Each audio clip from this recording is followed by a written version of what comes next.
Assalamualaikum warahmatullahi wabarakatuh. Perkenalkan, nama saya Vicky Sabida Ramadhani dari nomor J dengan NIM 240105098 dengan nomor presensi 9. Saya dari kelompok 8. Dengan keterampilan berbicara, saya akan menampilkan keterampilan berbicara dengan produk saya, yaitu puisi yang berjudul Doa di Balik Lelahmu. Doa di balik lelahmu. Di balik langkahmu yang tertatih, kutemukan doa yang tak pernah henti. Keringatmu jatuh bersama harapan, agar esok kami hidup penuh dengan kebahagiaan.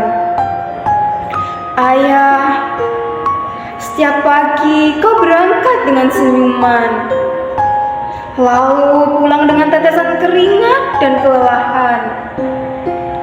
Aku tahu tak mudah jalanmu, tapi kau tetap tegar di hadapanku.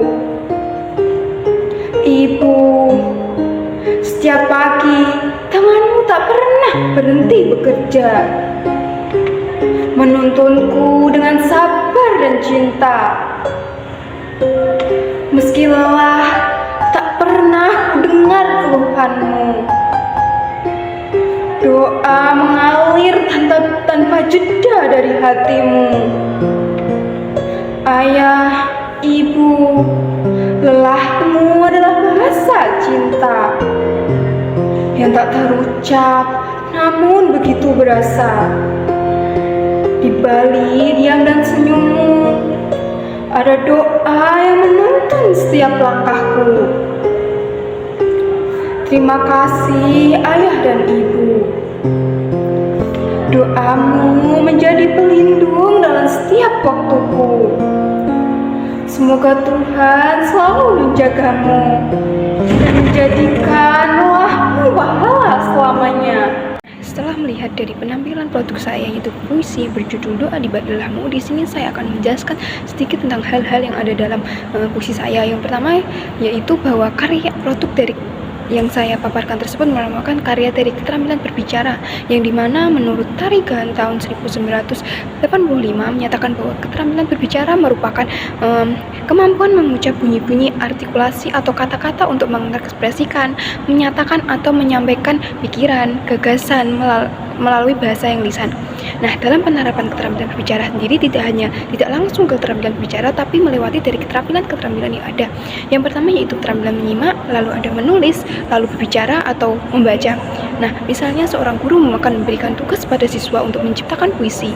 Nah, guru tersebut harus memberi contoh pada siswa tentang puisi dari video. Nah, siswa sendiri ini tugasnya menyimak dari apa yang dibacakan guru, lalu guru bisa menyuruh siswa untuk mencoba menulis, membuat puisi. Setelah dirasa cukup, siswa bisa langsung ke keterampilan berbicara atau membaca.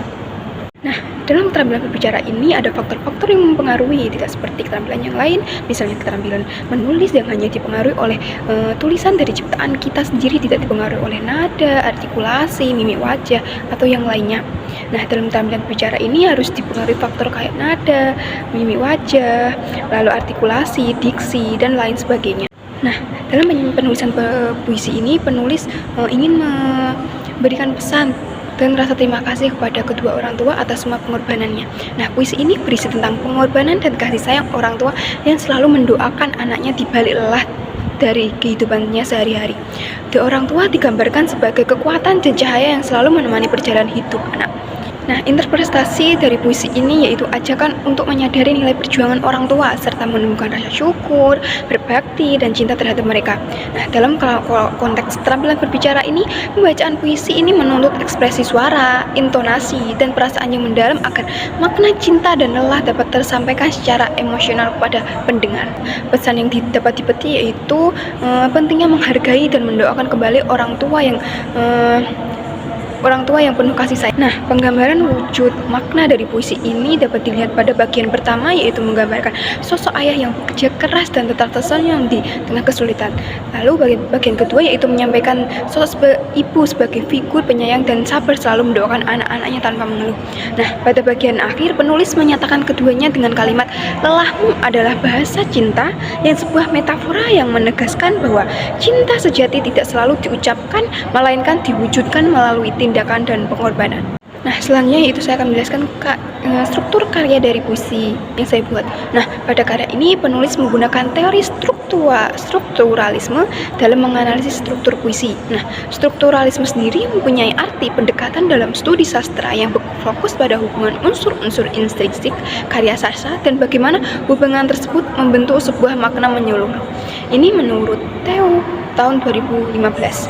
Nah, dalam hal ini, puisi dengan judul Doa di Balik Lelahmu dapat dipahami melalui struktur fisik dan batin puisi yang dianalisis meliputi diksi, citraan, gaya bahasa, tema, nada, perasaan, dan yang lainnya. Selanjutnya saya akan menjelaskan tentang struktur fisik dan batin puisi tersebut. Nah, pertama yaitu struktur fisik puisi.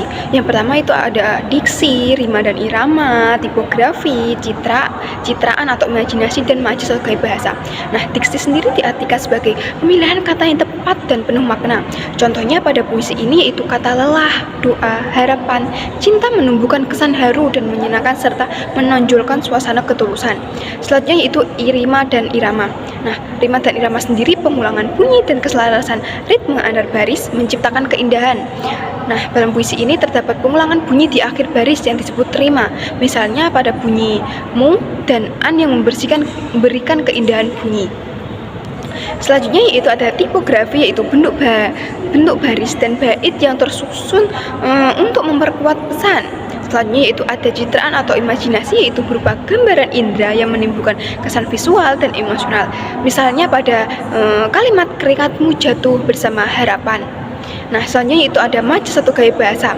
Pemakaian bahasa kiasan pada puisi ini seperti metafora, contohnya pada lelahmu adalah bahasa cinta.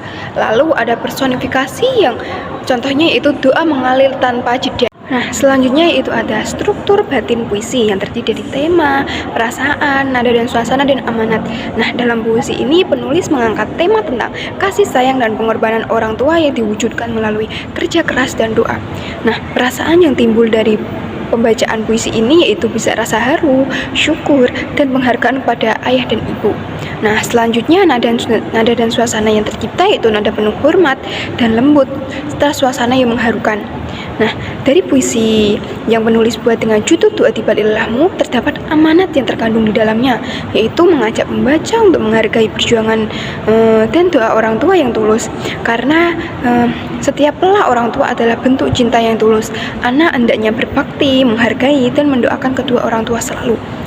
Jadi dapat disimpulkan bahwa puisi ini saya buat dengan judul Doa di Balik Lelahmu ini menggunakan teori strukturalisme, karena teori ini menekankan hubungan antar unsur pembentuk karya sastra. Nah, pada temanya sendiri yang saya angkat yaitu tentang kasih sayang dan pengorbanan orang tua. Lalu ada diksi yang saya gunakan cenderung lebih lembut dan bermakna seperti lelahmu, doa, dan harapan. Lalu ada majas yang dominan pada puisi yang saya buat ini yaitu majas metafora dan personifikasi. Lalu ada imajinasi dalam puisi ini menggambarkan kerja keras dan kasih sayang yang nyata sehingga pembaca dapat merasakan emosi yang saya bangun.